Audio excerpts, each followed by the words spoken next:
A Bitcoin whale just dumped 24,000 Bitcoins worth $2.7 billion on the market, sending us down to $110,000. But we have since got a very nice bounce at the range lows. In today's video, I'll be talking about what the next highest risk to reward returns are in this market and how I'll be navigating it in the upcoming days and weeks. If you enjoy the content, make sure to smash that like button and subscribe. Without further ado, let's jump right into the video. So first of all, as we saw here, just moments ago, a Bitcoin whale sold 24,000 Bitcoins worth $2.7 billion, which caused Bitcoin to dump $4,000 in a matter of minutes. The key thing here, they still hold 152,874 Bitcoins worth more than $19 billion at the time of recording this video. Now, how did this impact Bitcoin? Because you can see right here, we got a massive wick right to, you guessed it, the bottom of the range that we've been covering on the channel at length. I'm telling you, these ranges are very, very important.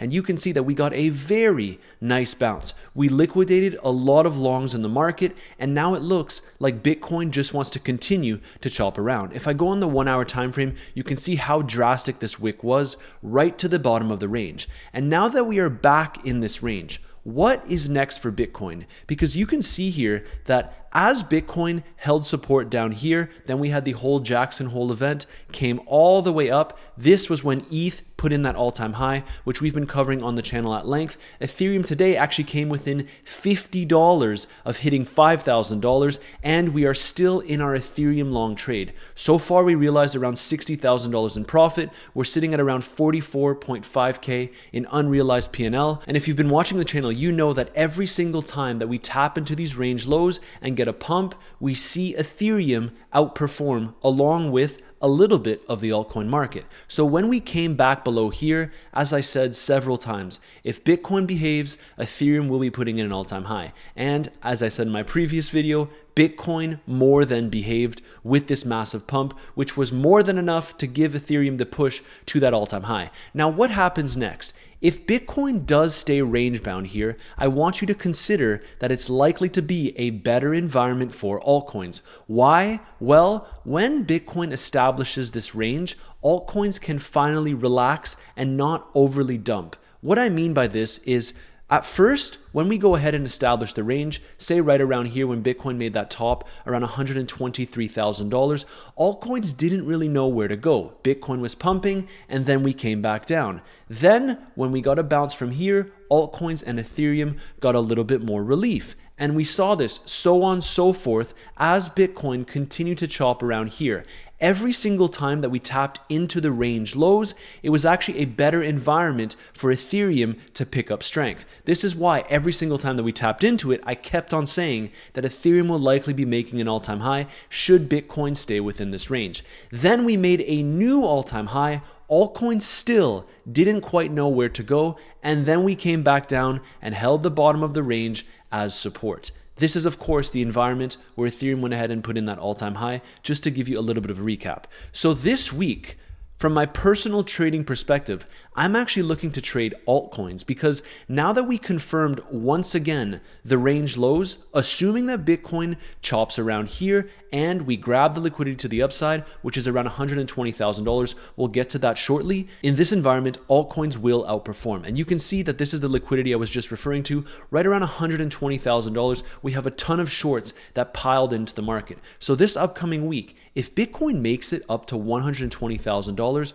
man, oh man, will it be a great environment for altcoins, and not just altcoins. At that point, Bitcoin at 120K, Ethereum will be surpassing $5,000 in my opinion. I mean, you can see the relative strength. We made it $50 away from 5K, and Bitcoin was hardly trading above $115,000. This is what we get with these kinds of ranges. The longer and longer that we confirm that yes, this is the bottom of the range, the more bounces and more aggressive bounces we get from ETH and altcoins when we find ourselves at the bottom of the range. This is why I haven't really been trading Bitcoin. Now, if you've been watching me or if you're in some of my communities, you know that right around these levels is where we actually longed Bitcoin and we took significant profit on the way up, targeting that all-time high. But since coming back down, the risk to reward is actually more in Ethereum and in some altcoins, which we'll talk a little bit about today. But I just wanted to give you that quick update. Now, right here, in regards to my trade. So I'm in an Ethereum trade, and if you're in my premium group, I also just entered a fartcoin trade, which I know some of you will laugh because I always shit on altcoins on this channel, but ultimately when the risk to reward is there in terms of trading, then I'm happy to do so. The reason I have to specify in terms of trading is because from a spot positioning here, I'm actually pretty content with my Bitcoin and Ethereum. You can see that ETH continues to outperform Bitcoin, but on the bigger picture here, on the weekly time frame, altcoins continue to bleed against ETH. And so why would I bother holding altcoins when I can get higher risk-adjusted returns with Ethereum? And this is exactly what we're seeing here. So from a spot positioning, I don't actually feel comfortable holding altcoins for too long. I do think that there will be a time in the market where altcoins will really outperform. And actually, these upcoming weeks, if Bitcoin can consolidate properly, I do think that altcoins will likely run a little bit harder than we've seen lately because we had Ethereum hit that all-time high and we tagged the bottom of the range. Now, some of you might be asking, what about the September correction? Because on the channel, we've been covering since basically the beginning of July that there should be some kind of more aggressive September correction. Now, the reason I say this is not just my opinion. The data would suggest that every post-halving year, you can see that we get some kind of bad seasonality for Bitcoin and also for Ethereum. Now, this doesn't just impact the crypto market, but it also has to do with stocks. Generally, not a great period for the markets. And so if we assume that history repeats, we can likely expect Bitcoin to have some kind of deeper correction in September, which would be the last opportunity to accumulate your spot bags before our last all-time high, our last leg higher in the market.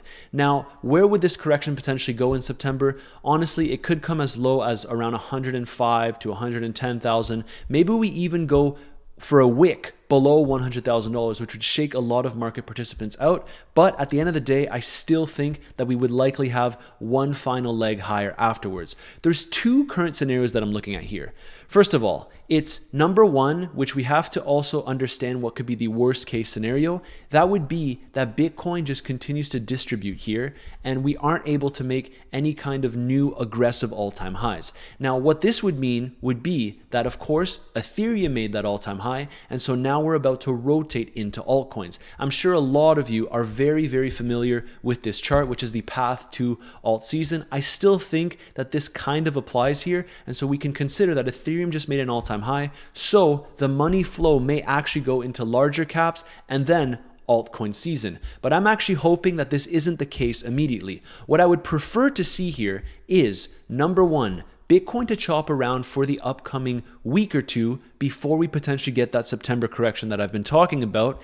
Then in this chop is when altcoins can get a little bit more relief and it would be excellent for some leverage long trades. And then we get that correction, wiping out most of the market. And then in preparation for our last leg higher, we accumulate and then we get a proper end to the market with Bitcoin's last leg higher around $130,000 to $150,000. Now, I don't have any specific price targets there. I have to give you a little bit of a range, but should we break this all-time high, I will likely be selling a little bit of my Bitcoin bag. And once Ethereum surpasses $5,000, I will likely be selling a little bit of my spot Ethereum bag. So I hope that makes sense. Right now, the best case scenario to support my thesis here would be if Bitcoin just chops around and altcoins get relief, we can get some nice long altcoin trades this upcoming week, make some nice profits, then we get a correction, and then we pump even higher. And the not so pretty scenario here would be if this is the end, Bitcoin is just distributing, Ethereum made its all-time high, and we actually do get the true altcoin season right now before we head into a bear market. Now, I'm hoping that this isn't the case, but right now you can see that Bitcoin just continues to chop around since hitting those high around 124.5K. But excellent environment for altcoins nonetheless. We tag the range lows and we're getting more and more comfortable within this range. When we have a confirmed break, that's of course the period in time where we will see Bitcoin dominance likely to continue to increase. And this we need to address because you know that I've been vocal on the channel saying that I still think that the Bitcoin dominance uptrend is not quite over. Now you can see that we're holding on to this support line here, which we held on to several times over the past few years. And so if we're going to bounce, I would actually imagine that it would be around this level because it also coincides with this current support level that you see on the charts right now. Now, is 66% the top for Bitcoin dominance. That I'm not too sure, but it wouldn't surprise me that if we get this potential September correction here, we would see Bitcoin dominance go ahead and trickle on up. Maybe we make it as high as 65%, maybe even a little bit higher than 66%, but ultimately I don't think that we'll go that much higher to these regions, but we'll just have to see what the market gives us. Now back to the charts here. I don't think that Ethereum is quite over. You can see that right now we are holding around $4,660 as support. We've wicked down to it several times quite aggressively, and with Ethereum continuing to show strength specifically against Bitcoin, as you can see, we just had a massive weekly candle, nice and green here. I still think that altcoins can potentially run for some excellent long leverage trades. Now, if you want to trade as I do, as you can see here, I'm in a Fartcoin position, I'm in an Ethereum position, then you have the links in the description down below. With Weeks, which is actually the third link in my description down below, you can see here that you get a fantastic Ethereum position airdrop. If you deposit $10,000, you can get a 100% Ethereum position airdrop. That means whether you're bullish or bearish on Ethereum, you can get up to $10,000 completely for free for your trade. And what can you do with that? Well, any profits that you make with that go straight into your pocket. Make sure to sign up because that is the third link in my description down below. And of course, we are in that trade and I'm still monitoring it very closely. Right now though, just to give you a little bit of an update, if you're in my premium community, you also know exactly what I'm doing here, but we secured some nice profits and my stop loss is currently at break even. So for me, this is currently a risk-free trade, meaning if Ethereum just starts skyrocketing here, I am well positioned to catch most of that upside. Remember, if you want to join my premium community, you do have that first link in my description down below. DM me the word premium on Telegram and I would be happy to onboard you completely for free. Now, what is next here? Because I spoke about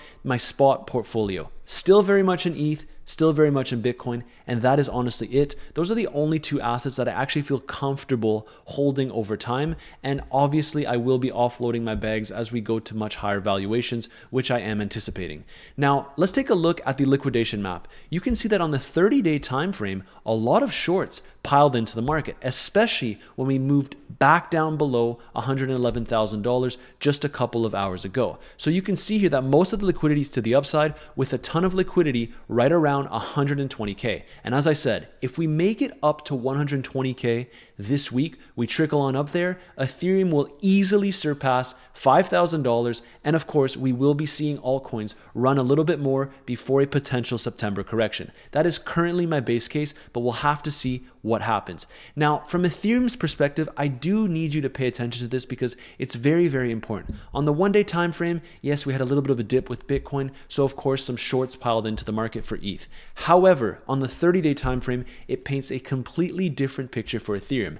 Everyone and their grandmothers are going long. And you can see on the left here that there's a total of around 6.43 billion worth of cumulative long liquidation leverage. And on the right here, there's only around 2.4 billion worth of cumulative short liquidation leverage. So there's still some shorts in the market. And if we make it to $5,000, obviously we will go ahead and grab all of those shorts, assuming that Bitcoin leads the way and trickles on a little bit higher. However, I do think that we could see a sharp correction for Ethereum after we get that kind of drop with Bitcoin going into that September correction.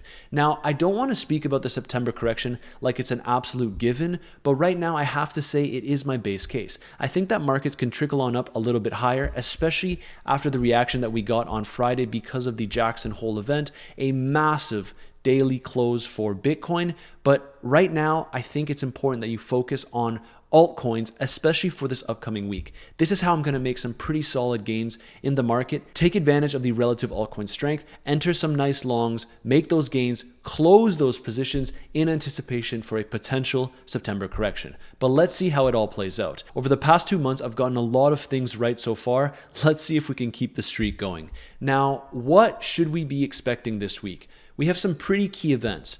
We have the July new home sales data on Monday. Then on Tuesday, we have the August consumer confidence data. Then we have NVIDIA's report earnings on Wednesday. And on Thursday, the US Q2 2025 GDP data, which should be extremely interesting, with the MI consumer sentiment data on Friday, along with the July PCE inflation data. Again, another big week ahead to close out August. Let's see what happens here. You know my base cases, you know how I'm trading this market. And again, if you want more insights, you have that first link in my description down below. I will be traveling back to Dubai tomorrow, so there likely won't be a video, but if you want more regular updates, make sure to join my free Telegram community down below. And that sums up today's video. If Bitcoin can continue to chop around, then I do think that we can see some more relative strength from Ethereum and of course the rest of the altcoin market. That being said, I am also keeping my eyes on a potential September correction because it is typically not the greatest seasonality for crypto, nor is it for the stock market. If you enjoyed the content, make sure to smash that like button and subscribe, and I will see you in the next video.